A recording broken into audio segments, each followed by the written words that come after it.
ব্রাহ্মণ্যবাদের একজন অনুসারী, কিন্তু আমি ইসলামের অনেক কিছুই পছন্দ করি। কিন্তু ইসলামের নিয়ম অনুসরণ করতে হলে আমাকে কি ইসলামে ধর্মান্তরিত হতে হবে, নাকি আমার ব্রাহ্মণ্যবাদের ধর্ম পালন করেই আমি ইসলামের বিভিন্ন নিয়ম অনুসরণ করতে পারবো? স্যার, আমি আপনার অনেক বক্তৃতাই দেখেছি, যেমন ইসলাম ও হিন্দু ধর্মের মধ্যে সাদৃশ্য এবং আরো অনেকগুলো। আপনার বক্তৃতা আমি খুবই পছন্দ করি। বোন খুব সুন্দর একটা প্রশ্ন করলেন। তিনি বললেন যে তিনি ব্রাহ্মণিজমের একজন একনিষ্ঠ অনুসারী, কিন্তু তিনি ইসলামের বিভিন্ন বিষয় পছন্দ করেন। তার প্রশ্ন হচ্ছে যে তিনি কি ইসলামের এই সব বিষয় অনুসরণ করতে পারেন এবং একই সাথে তারা ব্রাহ্মণিজমও চর্চা করতে পারেন। তিনি আমার অনেক লেকচার দেখেছেন এবং অনেকটা পছন্দ করেন। বোন, প্রথমে আপনাকে বলি যে ইসলাম বা মুসলমান হওয়া কোনো উপাধি নয়। ইসলাম আবিধানিকভাবে বোঝায় শান্তি, যা পাওয়া যায় নিজেকে আল্লাহর কাছে সমর্পণ করে। তাই যে কোনো মানুষ যদি সে তার ইচ্ছা অনিচ্ছাকে আল্লাহর কাছে সমর্পণ করে তাহলে সে একজন মুসলিম। শুধুমাত্র মোহাম্মদ, জাকির, আবদুল্লাহ, সুলতান, শাকির নাম হলে মুসলমান হওয়া যায় না, বা ফাতিমা, আয়েশা, এইসব নামগুলো আপনাকে মুসলিম বানাবে না। মুসলমান মানে যে তার ইচ্ছা অনিচ্ছাকে আল্লাহর কাছে সমর্পণ করে। তো প্রথমেই খুঁজে বের করতে হবে আপনাকে মহান আল্লাহর আদেশ কি। বোন বলেছেন যে তিনি ব্রাহ্মণিজমের একজন একনিষ্ঠ অনুসারী এবং তিনি ইসলামেরও বিভিন্ন বিষয় পছন্দ করেন। আর তিনি আমার অনেক বক্তৃতা দেখেছেন যার মধ্যে ইসলাম ও হিন্দুইজমের সাদৃশ্য আছে। যদি এটা দেখে থাকেন তাহলে উত্তর দেওয়াটা আমার জন্য সহজ হবে, আপনার পক্ষে বোঝাটাও সুবিধা হবে। আপনি যদি দেখে থাকেন আমার হিন্দুইজম ইসলামের সাদৃশ্য নিয়ে বক্তৃতা, যেটা আমি বোধহয় প্রথম শান্তি সম্মেলন চেন্নাইয়ে দিয়েছিলাম, ইসলাম ও হিন্দু ধর্মের মধ্যে সাদৃশ্য। বোন, আপনি যদি ভেবে দেখেন, এমনকি যদি হিন্দু ধর্মের বইগুলোও পড়ে থাকেন, হিন্দু ধর্মগ্রন্থগুলো বলে যে নিজের ইচ্ছাকে ঈশ্বরের কাছে সমর্পণ করবেন। কিন্তু আমি যেটা বললাম যে সময়ের সাথে সাথে পূর্বের সকল ধর্মগ্রন্থ আগের মতো অবিকৃত অবস্থায় নেই। সেগুলো বিকৃতি এসেছে, জালিয়াতি হয়েছে, দুর্নীতি ঘটেছে। বেশিরভাগ পণ্ডিতগণই এই ধর্মগুলোর বিষয়ে, হোক সেটা হিন্দুইজম অথবা হোক খ্রিস্টানিজম অথবা ইহুদি ধর্ম, তারা একমত যে তাদের ধর্মগ্রন্থগুলো অবিকৃত রূপে সংরক্ষিত নেই। আর আপনি যদি আমার বক্তৃতা শুনে থাকেন, আমি শুরুতে যা বলেছিলাম, মহাভারত একটা গল্প যা অর্জুনের পিতামহ কর্তৃক বর্ণিত। এতে আছে ৮,০০০ শ্লোক। এরপর সময়ের সাথে সাথে পরিবর্তিত হতে হতে এতে চলে এলো ২৪,০০০ শ্লোক। এখন এর মধ্যে আছে ১,০০,০০০ বেশি শ্লোক। এটি কার কথা? মহাভারতের পণ্ডিতগণের। তো সময়ের সাথে সাথে সেগুলোতে হস্তক্ষেপ হয়েছে, তথ্য বিকৃতি ঘটেছে, কিন্তু তা সত্ত্বেও এরকম পরিবর্তনের পরও সবগুলো ধর্মগ্রন্থেই সর্বশক্তিমান ঈশ্বরের বাণী অবশিষ্ট রয়েছে। এবং আপনি যদি আমার বক্তৃতা শুনে থাকেন, সকল ধর্মের মূল কথা হচ্ছে সর্বশক্তিমান ঈশ্বর একজনই। তার কোনো মূর্তি নেই, তার কোনো ছবি নেই। সবগুলো ধর্মই বলে থাকে ঈশ্বর একজনই। আপনি হয়তো শুনেছেন আমার লেকচারে আমি বলেছিলাম বিভিন্ন জায়গায়, যেমন ছান্দোক্য উপনিষদে অধ্যায় নম্বর ৬ অনুচ্ছেদ নম্বর ২ শ্লোক ১, মহান ঈশ্বর এক, অদ্বিতীয়। এবং শ্বেতাবতার উপনিষদ অধ্যায় নম্বর ৪ শ্লোক নম্বর ১৯ এবং যজুর্বেদ অধ্যায় ৩২ শ্লোক ৩ বলা আছে, মহান ঈশ্বরের কোনো প্রতিমা নেই, তার কোনো ছবি নেই। প্রতিমা মানে হচ্ছে মূর্তি, ফটোগ্রাফ, রেখাচিত্র, ছবি, ভাস্কর্য, মূর্তি, পুতুল। তাই ঈশ্বরের কোনো প্রতিমূর্তি নেই, কোনো ফটোগ্রাফ নেই, কোনো রেখাচিত্র নেই, কোনো ছবি নেই, কোনো ভাস্কর্য নেই, কোনো মূর্তি নেই, কোনো পুতুল নেই। তাই সকল ধর্মগ্রন্থই জোর দেয় সর্বশক্তিমান ঈশ্বরের একত্বের উপর। আর হিন্দু ধর্মের ব্রহ্মসূত্রটি হচ্ছে एकम ब्रह्म द्योतय नास्ते नैना नास्ते किंचन। भगवान एक ही है, दूसरा नहीं है, नहीं है, नहीं है, जरा भी नहीं है। ঈশ্বর একজনই, দ্বিতীয় কেউ নেই, কেউ নেই, কেউ নেই, কোথাও কেউ নেই।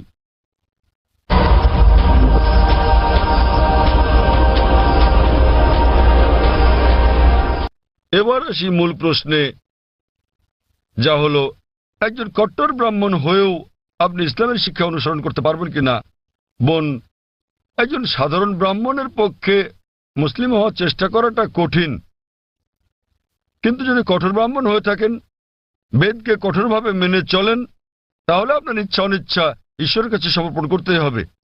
আপনি যদি সাধারণ ব্রাহ্মণ হয়ে থাকেন যে কিছু নিয়ম মানেন আবার কিছু মানেন না, তাহলে আপনার পক্ষে ঈশ্বরের কাছে নিজের ইচ্ছাকে সমর্পণ করা কঠিন হবে। কিন্তু যদি কঠোর ব্রাহ্মণ হয়ে থাকেন, বেদকে কঠোরভাবে মেনে চলেন, তাহলে আগে আমি যা বলেছি আপনাকে মানতেই হবে। 3টি পংক্তি আমি বলেছি যে আপনাকে এক ঈশ্বরে বিশ্বাস করতে হবে, আপনি মূর্তি পূজা করতে পারবেন না। আপনাকে বিশ্বাস করতে হবে যে ঈশ্বর এক, তার কোনো প্রতিচ্ছবি নেই, কোনো ফটোগ্রাফ নেই, কোনো মূর্তি নেই। এবং যদি আপনার ধর্মগ্রন্থগুলো পড়ে থাকেন, সেগুলোতে সর্বশেষ এবং চূড়ান্ত নবী মোহাম্মদ সাল্লাল্লাহু সাল্লামের আগমনের কথা উল্লেখ করা হয়েছে।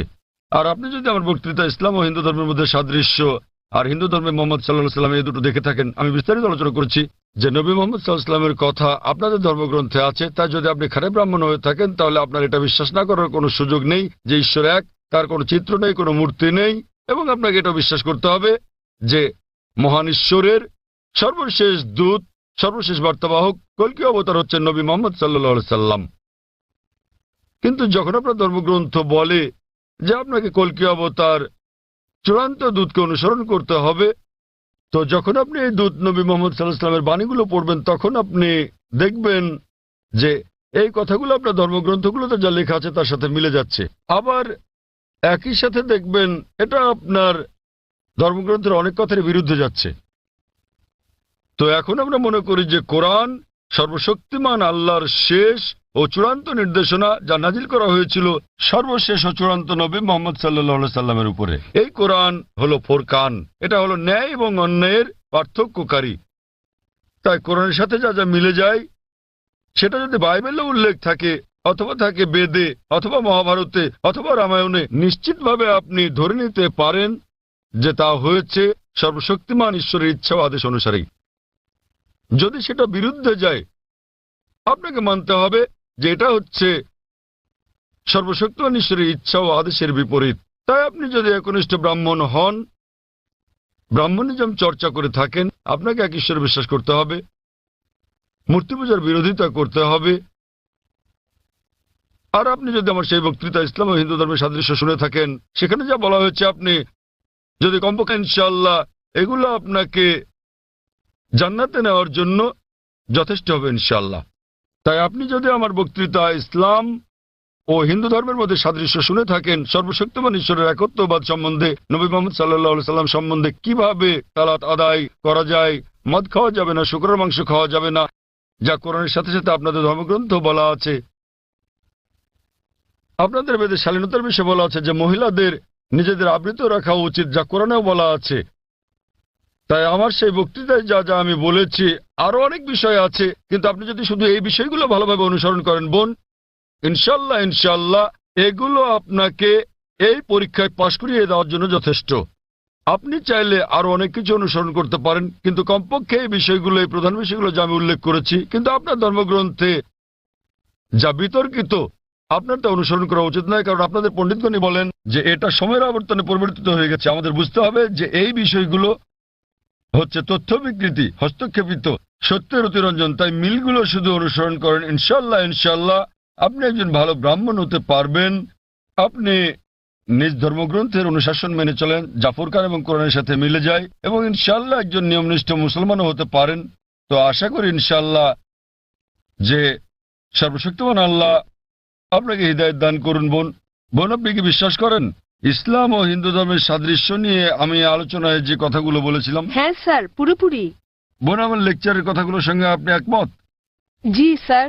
আপনি কি নিয়মগুলো মানতে রাজি আছেন? হ্যাঁ হ্যাঁ, রাজি আছি। তাহলে আপনি যেহেতু এগুলো মানতে রাজি আছেন, আমি যা বলেছি, সুতরাং আপনি প্রকৃতই নিজের ইচ্ছা অনিচ্ছাকে আল্লাহর কাছে সমর্পণ করলেন। আরবিতে আপনি বলতে পারেন মুসলমান, বাংলায় বলতে পারেন আল্লাহর কাছে নিজের ইচ্ছাকে সমর্পণকারী। তো যদি একমত হন যে ধর্মগ্রন্থগুলোতে বলা আছে এক ঈশ্বরের উপাসনা করতে হবে, তিনি ছাড়া আর উপাস্য নেই, মূর্তি পূজা করা অন্যায়, আপনি যদি সর্বশেষ ও চূড়ান্ত নবী কল্কি অবতার মুহাম্মদ সাল্লাল্লাহু আলাইহি সাল্লাম এবং তার শিক্ষার উপর বিশ্বাস রাখেন, তাহলে আমার মতে, আমি যদি আরবিতে বলি, আমাকে বলতে হবে যে আপনি ইসলাম ধর্ম পালন করছেন এবং আপনি একজন মুসলিম। বোন, আপনি কি একমত আছেন? জি স্যার, একমত। তাহলে আপনি কি জনসমক্ষে বলতে পারবেন যে আরবি নিয়মে আপনি একজন মুসলিম? বোন, আপনি কি আরবি নিয়মে ঘোষণা দিতে পারবেন এটা যেহেতু আপনি মেনে নিয়েছেন একজন ঈশ্বর এবং নবী মোহাম্মদ সাল্লাল্লাহু আলাইহি সাল্লাম সর্বশেষ চূড়ান্ত নবী, তো আপনি কি ঘোষণা দিতে পারবেন যে আপনি একজন মুসলিম? আমি বলছি না যে আমি একজন মুসলিম, যদিও আপনি যা বলেছেন আমি তার সাথে একমত। এখন আপনি যদি মেনে নেন যে ঈশ্বর একজন এবং তার হ্যাঁ। কোনো মূর্তি বা ছবি নেই এবং একমাত্র তারই উপাসনা করতে হবে, আর আপনি যদি মেনে নেন যে নবী মোহাম্মদ সাল্লাল্লাহু আলাইহি সাল্লাম আল্লাহ প্রেরিত দূত, এই দুটোই যথেষ্ট আপনাকে ইসলাম ধর্মের জগতে নিয়ে আসার জন্য, আপনি পাস করেছেন। অন্যান্য বিষয়গুলো পরে আসবে। তো আপনি যদি মানেন ঈশ্বর এক, তার কোনো প্রতিচ্ছবি নেই, আপনি যদি মূর্তি পূজা করতে অস্বীকার করেন এবং আপনি মানেন যে নবী মোহাম্মদ সাল্লাল্লাহু আলাইহি সাল্লাম শেষ ও চূড়ান্ত নবী, তাহলে আপনি এই জগতে প্রবেশ করতে পারবেন ইনশাআল্লাহ, অথবা সঠিকভাবে বলতে গেলে এই জীবন দর্শনে। এবং ইনশাআল্লাহ এভাবে চর্চা চালিয়ে গেলে আপনি কি এই জীবনধারায় আসতে চান বোন? ঈশ্বর চাইলে হ্যাঁ, এই তো ইনশাআল্লাহ, মাশাআল্লাহ। তো বোন, আমি আবারও আপনাকে জিজ্ঞেস করতে চাই আনুষ্ঠানিকভাবে, বোন আপনি কি বিশ্বাস করেন যে এক ঈশ্বর? হ্যাঁ করি। বিশ্বাস করেন যে সর্বশক্তিমান ঈশ্বর ছাড়া আর কারো উপাসনা করা উচিত নয়? হ্যাঁ হ্যাঁ। আপনি কি একমত যে মূর্তি পূজা ঠিক নয়? পুরোপুরি না হলেও কিছুটা একমত। না, দেখলেন তো, পুরোপুরি না কিছুটা, এটাই বলতে পারছেন না। আপনি এটা বলতে পারেন না যে কেকটা খেতে চাই পেতে চাই, মূর্তি পূজা করা সঠিক নয় নতুবা সঠিক। এর মানে ঈশ্বরের কাছে প্রার্থনার জন্য আপনার মূর্তি পূজার সাহায্য নিতে হবে না, কোনো মূর্তি পূজা করতে হবে না। আপনি কি মানেন যে ঈশ্বরের কোনো প্রতিরূপ নেই? হ্যাঁ। আচ্ছা, আপনি মানেন, এর মানে আপনি বলছেন ঈশ্বরের কোনো প্রতিমূর্তি নেই? হ্যাঁ। ঠিক আছে, আপনি কি মানেন যে নবী মোহাম্মদ সাল্লাল্লাহু আলাইহি সাল্লাম সর্বশেষ চূড়ান্ত নবী? আমি আসলে এইটুকু পর্যন্ত ভালো করে জানি না, কিন্তু অন্যগুলো আপনি যা বলেছেন আমি মানছি, কিন্তু আমি আসলেই সর্বশেষ বিষয়গুলো জানি না। আপনি কি মানেন যে তিনি আল্লাহ প্রেরিত দূত? হ্যাঁ মানি। আপনি মানেন তিনি আল্লাহর দূত? হ্যাঁ। চমৎকার, চর্চাটাই আসল। একজন নির্ভেজাল মুসলিম হওয়া সহজ কথা নয়, আমরাও চেষ্টা করছি। তো বোন, আমি যদি বলি আপনি কি আমার সাথে কালিমায়ে শাহাদা পাঠ করবেন? আপনি কি শাহাদাত পাঠ করবেন, যা আসলে আরবিতে একটা ঘোষণা, ওই একই কথা যা আমি বলেছি যে আল্লাহ ছাড়া কোনো প্রভু নেই আর নবী মোহাম্মদ সাল্লাল্লাহু আলাইহি সাল্লাম তার দূত, আরবিতে এটা বলতে চান? হ্যাঁ স্যার, বেশ, অবশ্যই। আমি আরবিতে বলবো, আপনি আমার সাথে সাথে বলবেন, আর পরে এটার অনুবাদও বলবো। ঠিক আছে। अशहदु अशहदु अल्लाह अल्लाह इलाहा इलाहा इल्लल्लाह इल्लल्लाह व अशहदु व अशहदु अन्ना अन्ना मुहम्मदन मुहम्मदन अब्दुहु अब्दुहु व रसूलुहु। व रसूलुहु। আমি সাক্ষ্য দিচ্ছি, আমি সাক্ষ্য দিচ্ছি আমি সাক্ষ্য দিচ্ছি যে যে কোনো উপাস্য নেই কোনো উপাস্য নেই আল্লাহ ছাড়া, আল্লাহ ছাড়া, আর আমি সাক্ষ্য দিচ্ছি আর আমি সাক্ষ্য দিচ্ছি যে নবী মোহাম্মদ সাল্লাল্লাহু আলাইহি যে সাল্লাম নবী মোহাম্মদ সাল্লাল্লাহু আলাইহি হলেন সাল্লাম হলেন আল্লাহর আল্লাহর বান্দা এবং রাসূল। বান্দা এবং রাসূল। মাশাআল্লাহ বোন, ধন্যবাদ। এখন আপনি একজন মুসলিম এবং আমি প্রার্থনা করছি যেন আল্লাহ সুবহানাহু ওয়া তাআলা আপনাকে পথ প্রদর্শন করেন। আর আমি চাই যে ইনশাআল্লাহ সকল ভাই বোনেরা যখনই কেউ ইসলাম গ্রহণ করবেন, আপনারা তাকে জ্ঞানের দিক থেকে সাহায্য করবেন, এভাবেই আপনারা সমাজসেবা করতে পারেন।